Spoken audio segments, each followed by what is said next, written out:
you're walking on eggshells in a relationship, as if finding healthy ways of expressing your emotions seems really difficult. Maybe even finding stability in the relationship can seem really far-reaching. If that resonates, take a breath. First, I'm sorry. But two, know that you are not alone. A recent study came out and it showed that only 10% of married people were in healthy relationships. 10% of people. Let that number sink in because that's a pretty low number. Only 10% of people reported being in healthy, happy relationships. Now, why is that? Why is getting into a healthy relationship so difficult for so many of us? For today's day 3 of my 7-day live series to raise BPD awareness and empowerment, I'm talking about navigating relationships and really how can we build healthy relationships, and more importantly, how can we build safe relationships? By the end of this video, I'm going to be sharing 3 ways that you can really start to practice and engage in some safe and healthy behaviors to navigate relationships. Because the truth is, being human is hard, let alone being human with someone else. So everybody, I'm so happy that you are here with me. I'm Des Caminos, and you are in the right place if you're looking for some powerful tools to navigate relationships, to really foster more safety and more transparent communication. But what does it mean even? Des, what do you mean safe and healthy relationships? The thing is, your version of safety is going to be so different than mine, because we've each had a unique set of experiences that have led us to this unique moment in time. The person that you are now is probably different than the person you were 10 years ago and will be different from the person that you are in 20 years. Your version of safety is going to change with that. So first and foremost, I really just want to invite you to think about, what does safety mean for you? And the reason that I want you to think about that is because it's so powerful. What does safety mean for you? So many of us grew up in different templates of relationships. Think about when you saw your parents growing up. You know, did you have one parent, two parents, multiple parents? How did they express love to one another? How did they express love to you? Oftentimes when we grow up with a distorted sense of safety, or maybe some relationship patterns that weren't exactly healthy or safe to us, we can catch ourselves mirroring those templates in our adult relationships.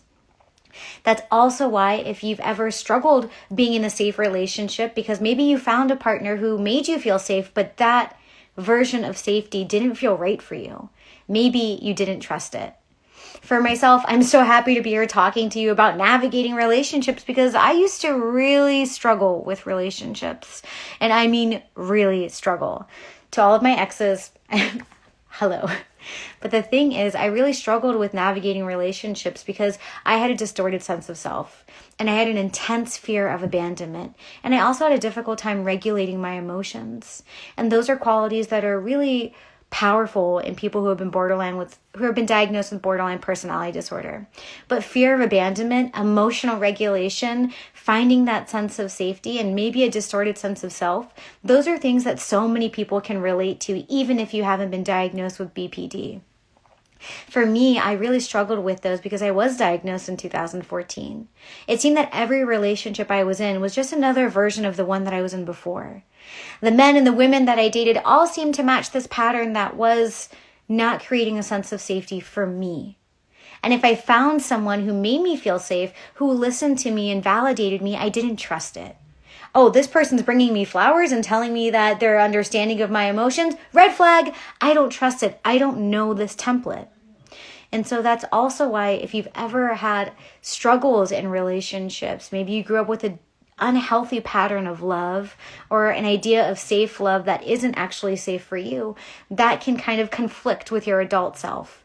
That's why maybe you end up in relationships and you self-sabotage or you push people away because that version of safety isn't known to you. When we don't know what that template looks like, it's going to be hard for us to find safety because the brain likes comfort, it likes the known, and it likes the predictable nature of it. So if you ever find yourself in these unhealthy relationship patterns, even though it might not be safe, it's going to feel safe for you because it's what you know. So I just want to throw that out there. That's why so many of us can struggle. So first and foremost, please just identify, what does safety mean to you? Not just what does it mean like, but what does it look like? Really start to bridge that gap between where you're at, or where you perceive to be at, and where you'd like to be. Just like whenever you go somewhere and you don't know, you put it in your phone for Google Maps or Waze or whatever, and it gives you a perfect little path to get there. Having that clear definition of safety is going to be a great little stepping stone, a bridge to get to where you want to be in navigating relationships. Like I said, I really struggled with relationships for a long time, and my last relationship was extremely toxic and extremely abusive. And it was in that place of being covered in shame and guilt and a lot of other things that I had to make a choice for myself. I had to realize that my idea of safety wasn't exactly safe. That the template that I had grown up with of navigating relationships and love wasn't the template that I felt safe in fully. So there on a dirty theater floor, covered in shame, guilt, bruises, and a lot of other things, I realized that I had to change my story to change my life. And a big part of changing my story was redefining what safety means. Really looking at those fears that I had, like fear of abandonment, my distorted sense of self, and how could I really find safety in who I was while I created that bridge to get to where I wanted to be. So that's a little overview of me, and what I want to share now are 3 ways that you can really start to build safe and healthy relationships. Because think about it, just take a moment. Are there any relationships now in your life that you're really struggling with finding safety in? Maybe it's a romantic partner. Maybe it's a family member. Heck, maybe it's your boss. Or maybe it's even yourself. Whatever it is, no judgment, for there's no judgment in healing.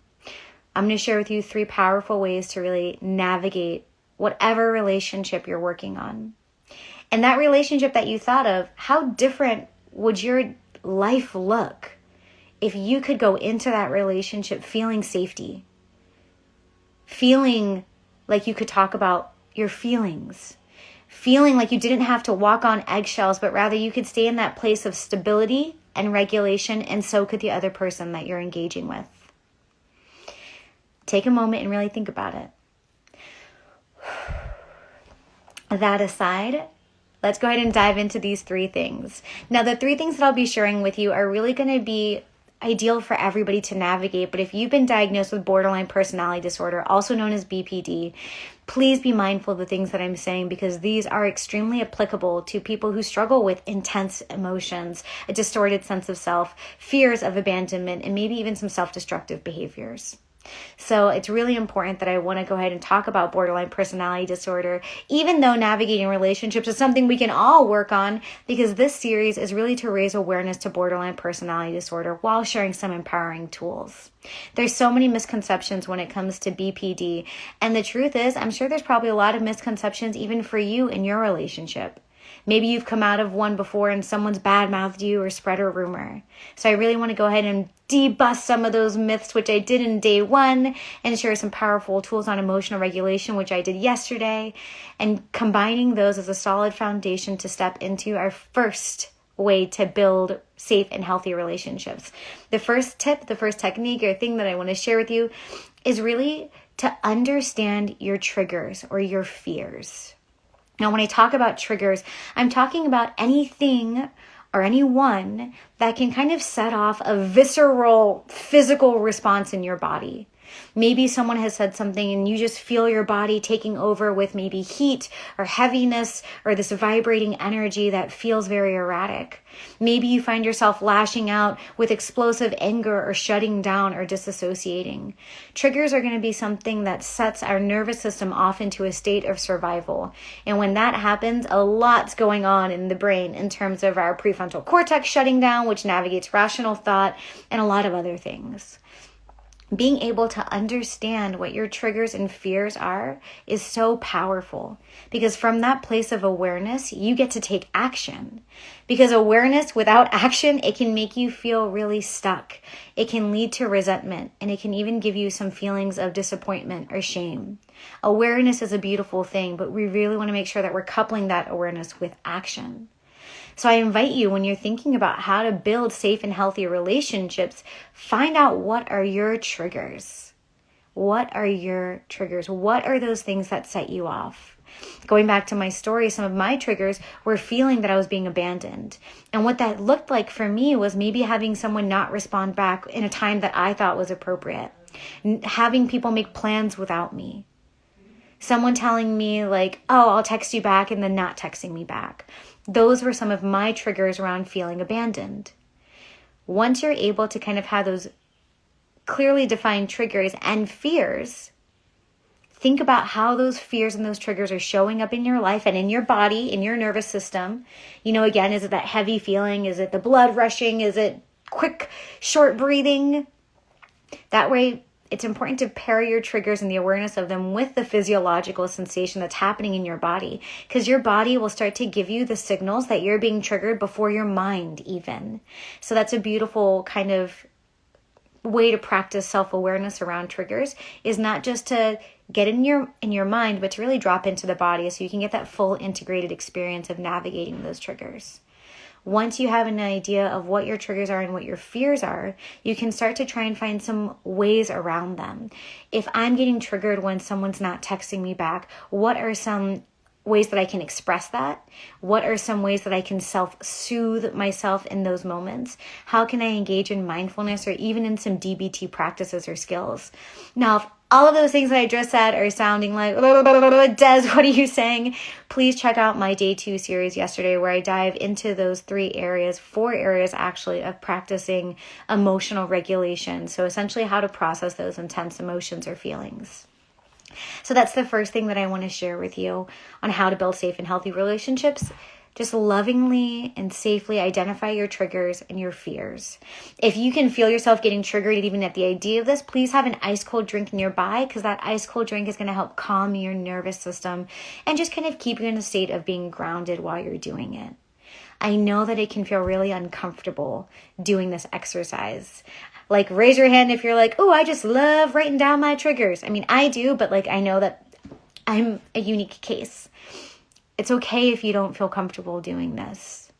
I know that it can be really heavy. And if you want some support, just let me know. I've got your back through all of this. But again, nothing cuts faster through fear or resistance than taking action.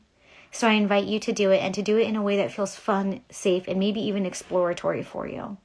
Maybe you turn it into a rap. Maybe you you sing it in the shower. Maybe you talk to plants and you tell them your triggers. Whatever it is, no judgment. The second tip that I want to share with you is, hey, Daddy! Oh my goodness, hello, so nice to see you. The second tip that I want to share with you all on how to really build safe and healthy relationships is emotional regulation. I know that that's something that I really dove into yesterday in a lot more depth. Hey, Naomi, but what I really want to do today is talk about why emotional regulation is so important in relationships. Yesterday was really focusing on emotional regulation in those moments of intense experiences. But today I really want to kind of bring that into the space of relationships outside of just yourself. The reason that emotional regulation is so important is because when we are dysregulated, our brain isn't going to be working at its full authentic capacity. And for anybody who's been diagnosed with borderline personality disorder or has been told that they have BPD symptoms, emotional dysregulation is one of the core components of people with borderline personality disorder. That emotional dysregulation where it takes you a really long time to return to your baseline. Take a moment and think about it. When you get triggered, when you get upset, how long does it take you to come back to your baseline, your normal levels of emotion? For myself, sometimes that I would say dysregulated for not just hours or days, but even weeks sometimes when I was in the peak of my BPD. Really being able to have that awareness of what is my emotional baseline and what are the things that are causing me to get dysregulated is going to be so powerful in getting you to maintain that emotional regulation. And again, just returning to your baseline when you're getting triggered or experiencing some intense emotion. When we don't have that state of regulation, when we're in that place of being dysregulated, so many things can happen. We're going to look to external sources of validation. Oh my goodness, I'm feeling dysregulated and I don't know how to calm myself or self-soothe or get down to my baseline. So what we end up doing is we end up getting into that state of survival without being able to ground ourselves back. And what do you do? What do you do when you go into a state of survival and you can't calm yourself? Do you ask for help? Do you lash out? Do you shut down? Do you escape into alcohol or Netflix or something else? Emotional regulation is so important because relationships oftentimes than not are triggers for many of us. All of my clients have admitted that they could be fine in their sense of self, confident in who they are, but yet when they go into a relationship, that feeling of wanting to be loved, of wanting to be seen, to be accepted, was a deeper trigger that would kind of shake up their foundation. Being able to maintain your emotional sense of self during those triggers or even stepping into a relationship is so powerful. So think about it. What do you need to stay regulated? If this is your cup of emotional energy, what are the things that pour that emotion out? How can you kind of make sure that your cup is full so that you're not emotionally vulnerable? When you're emotionally vulnerable, that's when you're going to get into that state of dysregulation. Some things that can pour your cup out, for example, are stress. Lots of stress. Stacking expectations, a bad diet, too much alcohol, not enough sleep. Maybe being around people who just drain you of energy. Being able to be aware of what your cup needs to get full. So maybe time alone, time in nature, journaling, meditations, talking to yourself. Fill your cup up, know what fills your cup up, and be aware of what takes stuff out of your cup. That's a great way to really bring in that awareness around emotional regulation, because having that emotional regulation is going to make you less reactive in relationships and more responsive. And again, I dove into this a lot more yesterday in our day 2 series, and you can access it. And if you just Des, tell me where it is, go ahead and drop a day 2 in the comments and I will go ahead and send that link to you as well. So the third thing that I really want to share with you on how to build safe, healthy, and loving relationships is boundaries. Boundaries, boundaries, boundaries. Yep, I know, I said it, the B word. But it's true. So often than not, we go into these states of being triggered. We go into these fears of abandonment that we don't have these boundaries, not just with the people in our lives, but with ourselves. So I'm going to talk about this in twofolds. How can we start creating boundaries with the people that we love, and how can we start creating them with ourselves? First and foremost, when you're talking about boundaries with other people, it's so important to have boundaries because there's freedom within structure. Sometimes if we don't express what our boundaries are in a relationship, it can lead to us overgiving. It can lead to feelings of resentment and even anger. Anger shows up in the body for 2 reasons. 1, we're not feeling seen or heard. Or 2, a boundary is being violated. Whether you know what that boundary is or not, it doesn't matter because your body does. So over time, if you don't know what your boundaries are, if you're not standing in your boundaries, let alone expressing them, it's going to be really difficult for you to stay in that place of safety. It's going to be hard for you to stay in a place of maintaining a healthy and stable relationship because you're not going to be talking about your needs. What do you need? What are the boundaries around that? So think about that for a moment. If maybe one of your triggers was not having someone text you back within a certain time frame, what are some boundaries that you could set around that? What are some boundaries that the 2 of you maybe could even set around that?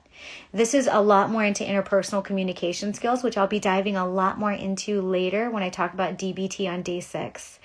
But there's so many different ways to talk, not only to express your boundaries, but to stand in them. But first and foremost, you have to know what they are.